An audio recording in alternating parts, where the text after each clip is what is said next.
Iran ने हमला कर दिया है।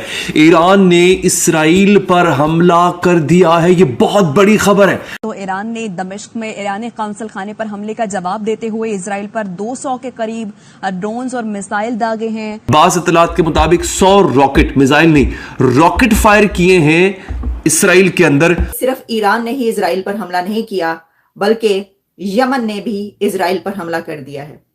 यानी ईरान और यमन ने एक साथ इसराइल पर हमला किया है। बलूचिस्तान में एक बड़ा दहशतगर्दी का वाकया हुआ है और बहुत अफसोसनाक वाकया हुआ है। 11 अफराद जाँ बहक हो गए हैं और 5 जख्मी हो गए हैं। ये लोग ट्रेवल कर रहे थे। द खुरासान डायरी ने जो रिपोर्ट किया है, उन्होंने कहा है कि इसकी जिम्मेदारी बलूच लिबरेशन आर्मी ने, यानी कि जो पाकिस्तान में एक बैंड दहशतगर्द तंजीम है। कुछ लोगों का ये कहना है कि ये लोग ईरान और इराक जा रहे थे ज़ियारतों के लिए। अगर हमारे रास्ते में कोई आया, उसको हम इतना धोएंगे, और वो अमेरिका भी हुआ तो अमेरिका को इतना धोएंगे कि नानी याद आ जाएगी। उन्होंने कहा कि जिन 9 अफराद को उन्होंने मारा है वो हकीकत में हुकूमत पाकिस्तान के एम्प्लॉईज हैं। अब आप ये वहशत का और दहशत का आलम देखिए। आप सोचिए कि आप अपने घर में बैठे हैं, खुदा ना खास्ता कोई आपसे कहे कि आपके शहर पे फुला मुल्क ने मिसाइल जो है वो लॉन्च कर दिए, 1 घंटे में वो यहां पर पहुंच जाएंगे, और वो मिसाइल हैं कि जिनकी ताकत एटम बम जितनी है। अगर ये जंग जो है वो खित्ते में फैलती है तो फिर तो पाकिस्तान पे भी असरात होंगे ना। ईरान की तरफ से जो ड्रोन इसराइल पर उड़ाए गए हैं, भेजे गए हैं, हमला किया गया जिन ड्रोन से, उनको मार गिराने के लिए, उनको इंटरसेप्ट करने के लिए अमेरिकन, जॉर्डेनियन, इजरायली और British fighter jets already sky में पहुंच चुके हैं। जय हिंद दोस्तों, फनतंत्र में आपका स्वागत है। जैसे कि आपको पता है कि ईरान ने इजराइल पर हमला कर दिया है, जिससे पूरे दुनिया में गर्मा गर्मी का माहौल बना हुआ है।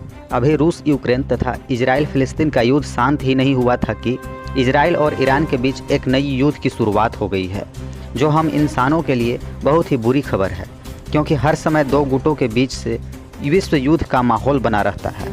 अभी कुछ दिन पहले ही इजराइल ने ईरान के एम्बेसी पर अटैक किया था, तभी से यह मामला और बिगड़ गया और ईरान ने यह चेतावनी दिया कि इजराइल यह अच्छा नहीं किया और वो इसकी कीमत चुकाने के लिए तैयार हो जाए। कुछ दिन बाद जब ईरान ने इजराइल पर ड्रोन तथा मिसाइलों से हमला किया तो पाकिस्तानी सेना खुशियाँ मना रही थी। तभी पाकिस्तान में भी एक जोरदार अटैक हुआ और उस अटैक में 11 लोगों की जानें चली गई। यह अटैक BLA यानी कि बलोच लिबरेशन आर्मी का था। दरअसल BLA के लोग अपनी आज़ादी को लेकर लंबे समय से मांग कर रहे हैं, लेकिन पाकिस्तान इन्हें आज़ाद नहीं कर रहा, जिसके कारण पाकिस्तान में आए दिन BLA का अटैक होते रहता है। तो चलिए देखते हैं कि पाक मीडिया इस अटैक के बारे में क्या कह रही है। एग्जैक्टली जो बात मैंने आपसे कही थी वो हो गई है दोस्तों। ईरान ने हमला कर दिया है, ईरान ने इसराइल पर हमला कर दिया है। ये बहुत बड़ी खबर है, बहुत बड़ी ब्रेकिंग न्यूज है। इसको आप हर तरफ फैला दें।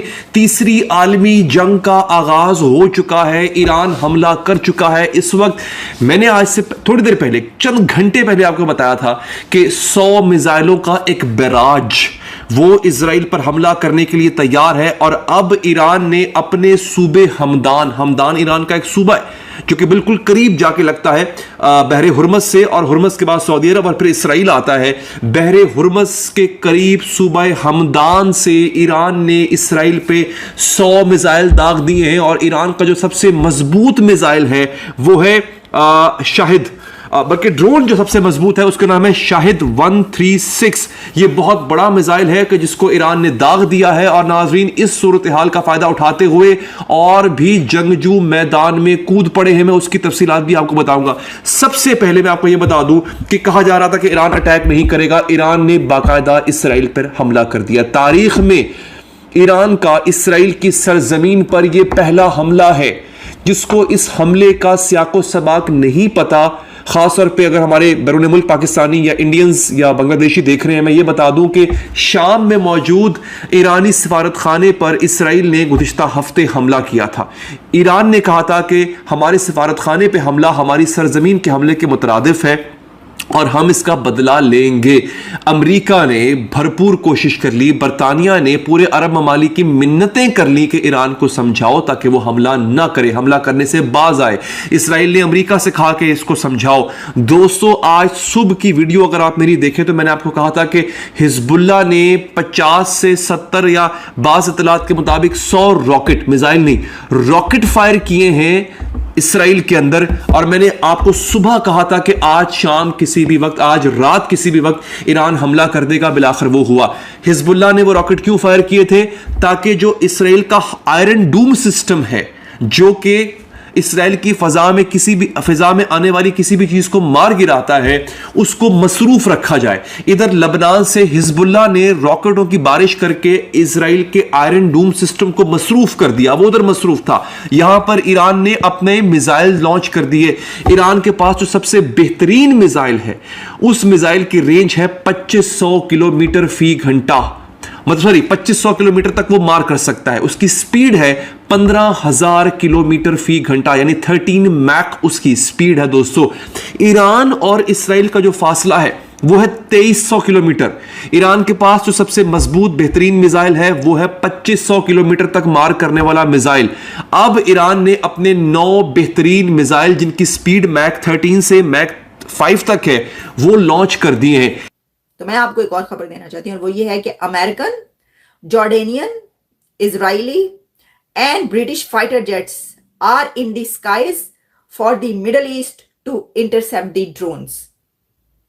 ईरान की तरफ से जो ड्रोन इसराइल पर उड़ाए गए हैं, भेजे गए हैं, हमला किया गया, जिन ड्रोन से उनको मार गिराने के लिए, उनको इंटरसेप्ट करने के लिए अमेरिकन, जॉर्डेनियन, इजरायली और British fighter jets already sky में पहुंच चुके हैं और उन परवाज भर चुके हैं। और ये फाइटर जेट्स, इन कंट्रीज के फाइटर जेट्स जो हैं, वो ईरान के ड्रोन्स को इंटरसेप्ट करेंगे। इससे हमें क्या पता चलता है कि इस जंग में डजन्स ऑफ कंट्रीज शामिल हो चुके हैं। इस जंग में बरतानिया, यूके और इसके साथ यमन और इसके साथ जॉर्डन और लेबनान, इजराइल, ईरान, 5-6 कंट्रीज इस वक्त इस एक जंग में शामिल हो चुके हैं। ये 2 कंट्रीज का मामला नहीं है।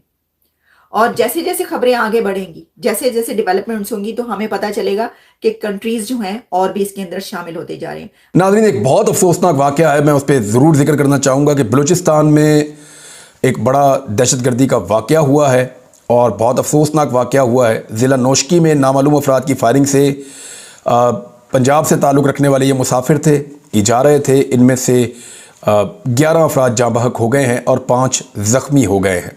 ये लोग ट्रैवल कर रहे थे। मुबैना तौर पे पहले इनको अगवा किया गया और उसके बाद नाकाबंदी करने के बाद इन लोगों को कत्ल किया गया है। और ये बहुत अफसोसनाक है, लॉ इन्फोर्समेंट के लिए चैलेंजिंग सूरत हाल है। कुछ लोगों का ये कहना है कि ये लोग ईरान और इराक़ जा रहे थे ज़ियारतों के लिए, कुछ लोगों का कह रहा है कि तिजारत वगैरह के लिए, सबकी अपनी अपनी बातें हैं। लेकिन एक्चुअली ये लोग जो हैं वो वहाँ से ट्रैवल कर रहे थे, इनको उतारा गया दहशतगर्दों की जानिब से, और जो अस्करियत पसंद हैं उन्होंने इनको जान से मार दिया। ये जाँ बहक हो गए हैं। बहुत अफसोसनाक वाक़या है।